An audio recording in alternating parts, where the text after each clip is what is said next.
Tema debat Pilpres kelima yakni pendidikan, kesehatan, ketenagakerjaan, kebudayaan, teknologi informasi, kesejahteraan sosial, dan juga inklusi. Ya, saudara, malam ini Anies, Prabowo, dan Ganjar saling berhadapan di debat pamungkas. Akankah debat malam ini kembali memunculkan sejumlah kejutan? Kita sudah bergabung dengan juru bicara Timnas Amin, Pipin Sopian, ada juga juru bicara TKN Prabowo Gibran, Astrio Veligen, dan Direktur Hukum TPN Ganjar Mahfud, Roni Talapesi. Selamat sore, Bang Astrio, Bang Roni. Sore, Mas Ibrahim. Selamat sore, Mas Ibrahim. Selamat sore semuanya. Ini Kang Pipin sambil kita tunggu ya, masih proses join nih. Bang Astrio, tadi ada tanggapan dari Pak Jokowi soal debat malam ini, jangan serang personal lagi tapi lebih ke substansi. Bagaimana Anda membaca tanggapan ini? Ya, saya rasa terutama berkaca dari debat capres yang pertama dan juga debat ketiga atau debat capres yang kedua, memang disayangkan bahwa forum sesakral debat yang ditonton oleh seluruh masyarakat Indonesia justru dimanfaatkan sebagai forum oleh paslon tertentu untuk menyerang Pak Prabowo secara personal. Dan dalam hal ini Pak Prabowo selalu berpegang teguh pada komitmen walaupun di dalam dua debat capres terakhir Pak Prabowo selalu menerima serangan yang mungkin bersifat personal, Pak Prabowo berkomitmen untuk tidak melancarkan serangan balik, tidak menyerang secara personal, melainkan fokus pada gagasan dan visi misi. Karena tujuan utama dari debat ini bukanlah untuk menyerang maupun untuk memenangkan debat, tetapi tujuan dari debat ini adalah menyampaikan kepada masyarakat Indonesia bahwa Indonesia sedang mengalami tantangan-tantangan dan sedang berada di ambang pintu untuk menuju negara maju. Maka daripada itu kita perlu mengetahui satu permasalahannya itu apa, yang kedua adalah solusi-solusi konkret apa, terutama dalam kerangka kesejahteraan sosial dan pembangunan sumber daya manusia dalam tema debat hari ini malam nanti. Oke. Kalau Anda bagaimana Bang Roni? Tadi tanggapannya ada serangan personal ke Prabowo Subianto di debat sebelumnya. Kalau Anda melihatnya seperti apa sebetulnya? Dan membaca tanggapan Presiden ini Bang Roni? Nah, buat kami tidak kaget ya tadi pernyataan dari Saudara Astrio bahwa Presiden menyampaikan tidak menyerang personal. Yang kami melihatnya, kok ini Presiden malah seperti menjadi jubir dari pasangan calon 02 ya. Padahal kan debat kemarin itu terkait dengan pertanyaan mengenai dengan apa bidang dari Pak Prabowo, tetapi ketika beliau tidak bisa menyampaikan dan beliau tidak bisa menjawab, kemudian dianggap menyerang personal. Padahal tidak ya, dari paslon kita beberapa kali Pak Prabowo itu memuji-muji Pak Ganjar gitu loh, yang selalu menyampaikan kita setuju dengan pernyataan dari Pak Ganjar. Kemudian kalau saya melihat kalau menyerang personal ini sebenarnya kita menyarankan untuk Saudara Gibran, sehingga kalau nanti ke depan nantinya berdebat ya, tidak juga untuk menyerang personal. Kemarin kita sangat menyayangkan sikap dari Saudara Gibran yang menurut kami dalam hal ini tidak dewasa ya, ketika bertanya kepada Pak Mahfud MD yang dalam kapasitas sebagai yang lebih senior, kemudian yang lebih dituakan, harusnya lebih bijak Saudara Gibran. Tetapi buat kami adalah hari ini kami akan menyampaikan ide gagasan, visi misi kami yang kalau paslon yang lain mungkin belum menjalankan, tetapi kalau Pak Ganjar di dalam prakteknya beliau sebagai gubernur itu sudah mempraktekkan, dan juga pun nanti kita akan menyampaikan visi misi ke depannya juga. Dan juga pun pengalaman dari Pak Mahfud ini akan melengkapi apa yang akan disampaikan oleh Pak Ganjar pada malam ini. Kang Pipin, tadi Pak Jokowi menanggapi soal debat, jangan ada serangan personal, tapi lebih ke substansi. Kalau Anda berpandangan, bagaimana dengan membaca tanggapan Presiden ini jelang debat, Kang Pipin? Ya, dulu juga beliau begitu. Dulu juga beliau menyerang secara personal Pak Prabowo. Tapi ya sudahlah, saya kira bagus masukan ya, saran dari Pak Jokowi, dan kami menghormati itu, dan tentu kita berharap bahwa debatnya ada debat substansif, bukan debat ecek-ecek, bukan debat hanya sekedar gimmick gitu ya, dan tidak ada substansinya, dan itulah yang kemarin terjadi sebetulnya. Jadi harusnya ditambahkan ya, rekomendasi Pak Presiden itu tidak hanya menyerang personal pribadi, ya, tetapi juga harus ada substansinya, harus benar gitu. Jangan sampai kita malu lah ya ketika misalnya seorang capres atau cawapres ya ketika menanyakan sesuatu atau kemudian menjawab nggak nyambung begitu. Dan apalagi ketika ditanya apakah bagaimana cara menyelesaikan kasus tambang ilegal, jawabannya dicabut. Gitu. Jadi menurut saya tadi ya bahwa yang kita butuhkan bukan hanya gimmick, ada di mana ini, di mana jawabannya gitu. Jadi saya sebagai generasi muda sebetulnya malu sih melihat fenomena itu ya, dan saya berharap mudah-mudahan kita bisa memperlihatkan debat yang lebih berkualitas, yang berkelas, yang sehingga menunjukkan bahwa kualitas bangsa ini memang direpresentasikan oleh calon presiden dan calon wakil presiden yang memiliki kualitas tertentu dan punya kelas sebagai pemimpin negara kita gitu, sehingga tidak malu-maluin lah. Jadi concern saya adalah insya Allah saya kira saya sih setuju saja apa yang disampaikan oleh Pak Jokowi ya, dan saya kira tidak hanya itu tadi, mudah-mudahan nanti lebih fair nanti yang akan disampaikan, gagasannya lebih banyak, dan mudah-mudahan insya Allah Pak Anies akan concern bagaimana ke depan yang akan dibawa adalah gagasan tentang kesejahteraan. Ini menjadi debat pamungkas, kesempatan terakhir bagi Presiden untuk menyampaikan visi misi di hadapan publik secara on air, tentunya disaksikan oleh publik. Seperti dan bagaimana akankah meyakinkan publik untuk memilih paslon? Seperti apa strategi untuk malam nanti? Kita akan bahas tapi nanti usai jeda ya. Bapak-bapak tetap bersama kami di Kompas Petang. Di Kompas Petang masih kita dalam segmen dialog jelang debat malam nanti, saudara. Masih bersama kami ada Pipin Sopian, ada Astrio Veligen, dan Roni Talapesi. Kak Pipin, bicara soal strategi, salah satu tema debat kali ini yakni soal kesejahteraan sosial. Anies kerap menyinggung soal bansos. Apakah ini akan disebut juga dalam debat malam nanti, Kang Pipin? Ya, karena selama ini ada isu yang beredar di tengah-tengah masyarakat. Kalau Pak Anies menang, maka bansos akan dihapuskan di era Pak Anies. Itu adalah hoax ya, dan itu adalah fitnah yang luar biasa yang ditujukan kepada kami. Dan macam-macam PKH nanti akan dialihkan lah ya, isu yang beredar di bawah ini. Jadi jualan. Terkadang yang kita sayangkan adalah jualan di bawah ini banyak yang melakukan black campaign ya. Kalau misalnya ada yang negatif campaign ya monggo lah ya. Tapi Anies sering nyinggung soal bansos yang dibagikan oleh Jokowi, itu bagaimana Kang Pipin? Betul, karena yang dipersoalkan memang saat ini ketika bansos ini dipersonifikasi seakan-akan milik pribadi, seakan-akan itu adalah uangnya seorang presiden atau keluarganya presiden. Itu yang kita persoalkan.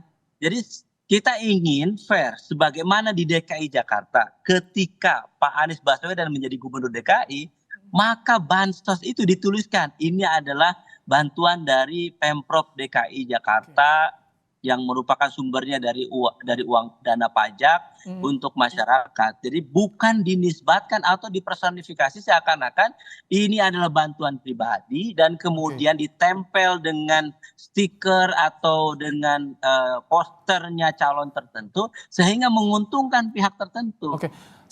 Saya ingin tanggapannya. Jadi kita ingin bagaimana rakyat ini cerdas. Jangan sampai di saat pengangguran saat ini banyak, di saat tembakau kita mahal, terus kemudian ada yang mengambil keuntungan elektoral dengan adanya bansos ini. Soal tadi bansos yang disinggung, bagaimana dari Anda, Bang Astrio, menanggapinya? Ini kesejahteraan sosial kan salah satu tema yang diangkat juga dalam debat. Ya, terima kasih Mas Ibrahim. Saya dalam kesempatan ini ingin meluruskan dua hoax atau dua black campaign yang justru sering dialamatkan terhadap Pak Prabowo. Yang pertama adalah bahwa ada narasi bahwa bansos ini digunakan sebagai instrumen untuk menguntungkan paslon tertentu. Misalnya contoh, seringkali kita dituduh bahwa dana bansos ini dikatakan lebih besar daripada era COVID. Padahal seperti yang kita ketahui, faktanya adalah puncak dana bansos itu terjadi di tahun 2020 dan tahun 2024 itu sebenarnya lebih rendah. Lalu Kemenkominfo juga sudah mengklarifikasi bahwa tuduhan penempelan stiker paslon tertentu di bantuan-bantuan beras misalnya itu merupakan hoax dan tidak benar. Lalu yang perlu kita mengerti di sini adalah bahwa bansos ini merupakan produk politik yang sudah disetujui terlebih dahulu di DPR oleh seluruh fraksi, termasuk oleh partai politik pendukung dari paslon 01 dan 03 di tahun 2023 kemarin. Landasan alasan yang dipakai pun juga apakah dari segi jumlahnya maupun timing yang dipakai itu juga sudah diperhitungkan. Contoh misalnya kita baru mengalami El Nino yang berkepanjangan berakhir di bulan Desember, lalu di bulan Maret, di bulan depan kita sudah memasuki bulan puasa di mana kecenderungannya bahan pokok ini akan mengalami kenaikan. Sebenarnya tidak ada sesuatu yang tidak lazim di sini Mas Ibrahim. Semuanya itu sesuai dengan koridor-koridor yang berlaku. Justru kita tidak ingin ada misinformasi yang disebarkan oleh pihak lain dalam hal ini. Oke, soal bansos dijawab tadi oleh pasangan 02 seperti itu. Boleh Gambarannya saya ya, tim. respon? Tapi tahan dulu, Kang Pipin, saya ingin kesempatan dulu ke Bang Roni, biar adil, fair. Silakan, Bang Roni. Tanggapan Anda Iya, soal kesejahteraan sosial. Jadi terkait bansos ini kan menjadi pertanyaan kenapa di tahun pemilu ini kemudian naik signifikan. Oke. Dan kalau dibilang tadi sama saudara Austrio tidak ada bukti, ada beberapa video yang tersebar ketika bagi bansos ada orang memakai atribut 02. Dan ketika Pak Presiden datang ke Banten itu ada spanduk 02. Dan juga beberapa kesempatan menteri yang kita lihat seperti menjadi tim ses juga menyampaikan bahwa bansos ini dari Pak Jokowi. Padahal sudah sangat jelas bansos ini adalah uang dari rakyat berasal dari APBN. Nah, hal-hal seperti ini kan sudah terungkap di publik dan publik sudah muak dengan praktek-praktek seperti ini, mempolitisasi bansos. Tapi kalau untuk membuktikan itu hoax kan atau bukan, apakah dilaporkan, Bang Roni? Atau diproses seperti apa? Menurut saya itu sudah bukan hoax lagi. Tadi yang saya sampaikan itu Mas Ibrahim itu adalah fakta. Kita sudah lihat, kita sudah tahu. Kadang-kadang ini kalau kita bilang seperti ini, tapi publik di warung kopi, di restoran, di warung-warung, pedagang, semua pada menjelaskan bahwa bansos itu adalah hak mereka, hak orang kecil. Dan mereka sudah sampaikan, ambil bansosnya, tapi pilih sesuai hati nuraninya. Karena bansos itu bukan milik dari seseorang, bukan milik Pak Jokowi, bukan milik partai-partai yang sekarang ada di 02. Tetapi bansos itu bantuan langsung tunai dan lainnya, itu adalah hak milik rakyat kecil yang tidak mampu. Dan kita menawarkan program ke depannya namanya KTP Sakti. Supaya semua semua diidentifikasi, kemudian supaya ke depannya tidak salah sasaran, supaya semua rakyat kecil yang tidak mampu itu dapat bisa menikmati bantuan dari pemerintah. Seperti itu Mas Ibrahim. Kang Pin, apa yang Anda ingin sampaikan tadi? Menjelaskan soal apa, Kang Pin? Ya, Mas Astrio tadi mengatakan bahwa itu sudah dibahas di DPR. Tapi waktu penyaluran itu tidak pernah dibahas di DPR dan itu adalah hak domainnya eksekutif. Pertanyaannya, kenapa penyalurannya di bulan Februari? Itu sebetulnya ketika mau menjelang pencoblosan dan kemudian itu diturunkan. Jadi rakyat wajar kalau punya pandangan bahwa oh ini caranya ya, ini caranya untuk menyokong rakyat dengan bansos. Nah itu saya kira ini yang menjadi pelajaran ke depan. Maka saya kira kalau negara ini ditata, dikelola dengan baik, maka cara pengelolaan bansosnya tidak seperti sekarang. Ya kita harus sadar sih memang kenapa sih bansos ini dibutuhkan oleh rakyat Indonesia. Pak Anies menang maka bansos plus yang akan diturunkan. Dan kita ingin pastikan itu lebih tepat sasaran. Ini soal timing langsung dijawab ya Kang Pin. Ya, yang kedua adalah yang ingin saya sampaikan adalah bahwa yang kita khawatirkan saat ini adalah politisasi bansos yang terstruktur, sistematis dan masif, tetapi Bawaslu abai terhadap itu. Dan ketika harus, ada laporan nggak? Kami laporkan, pertanyaannya diproses atau tidak. Pertanyaannya kita tangkap ketika diproses, memenuhi rasa keadilan atau tidak. Itu sebetulnya persoalannya. Oke. Bang Astrio, bagaimana counter narasinya? Ada persepsi seperti itu yang disampaikan oleh Kang Pipin tadi? Ya, Mas Ibrahim, ini di dalam dunia 01 dan 03, selama masa kampanye, artinya pemerintah itu tidak boleh melakukan program apapun yang memang dibutuhkan oleh masyarakat. Itu maunya 01 dan 03, harus berhenti total. Oh bukan, itu harus diluruskan. Baik, tahan dulu. Bang Roni, saya akan kasih kesempatan Anda nanti. Silakan, Bang Astrio. Lalu kedua, untuk menjawab secara spesifik, kenapa timing bansos ini, BLT dalam hal ini dilakukan dalam periode Januari, Februari, dan Maret selama 3 bulan secara bertahap. Adalah seperti yang tadi saya sampaikan, baru di bulan Desember kemarin kita selesai El Nino. Kalau musim hujan itu harusnya dimulai di bulan Oktober, tapi kita baru di bulan Januari kita mulai musim hujan. Panas berkepanjangan itu sampai Desember. Yang kedua adalah di bulan Maret kita sudah memasuki bulan puasa, di mana setiap tahunnya sudah terjadi kenaikan harga bahan pokok terjadi. Sehingga ini yang saya bilang sebagai ignorance, di mana mungkin Bang Roni maupun di sini Mas Pipin tidak pernah hidup susah, tidak pernah mengalami rasanya kalau harga pangan naik itu langsung menggenjot rakyat ini baik. Justifikasi ini. Tunggu. Soal timing sudah dijawab ya. Bang Roni, bagaimana Bang Roni? Tahan Kang Pipin. Mas Bang Roni. Astrio, Bang Roni dulu, Kang Pipin. Bang Roni dulu. Saya ingin kasih kesempatan biar fair. Silakan Bang Roni. Bang Roni. Bang Roni, suara Anda terganggu tampaknya. Sambungan internetnya itu gangguan apa gimana Bang Roni?